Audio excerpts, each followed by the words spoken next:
Babies infinity. বন্ধুরা চলো আজ আমরা অ্যানিমালস নিয়ে কথা বলি। গরু ঘাস খায় সারা দিন, দুধ দেয় সকাল বিকেল আর ইভিনিং। ছাগল ঘাস খায় পছন্দ করে পাহাড়ে, লাফায় দৌড়ায় মজা করে সারা দিন। মুরগি সকালে কুক কুক করে, ডিম পেড়ে রাখে ঘরে ঘরে।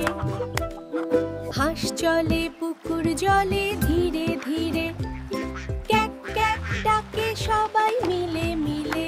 বিড়াল চলে ঘরে ধীরে ধীরে, মিউ মিউ ডাকে বাচ্চা দেখে হাসে মিলে মিলে। কুকুর ডাকে ভাও ভাও ভাও, লেজ নাড়ে খুশি হয়ে, রাখে ঘর পাহারা নাও। ভেড়া চড়ছে সবুজ ঘাসে, নরম লোমে মেখে হাসে। ঘোড়া দৌড়ে টকবক টকবক, থামলেই ডাকে ছিহি হিহি করে।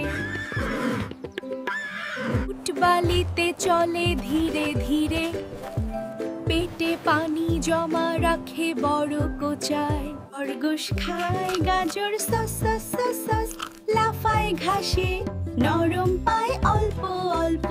এসব পশু আমাদের গৃহপালিত পশু, যারা আমাদের সাথে থাকে এবং আমাদের সাহায্য করে। If you like the video, subscribe to our channel.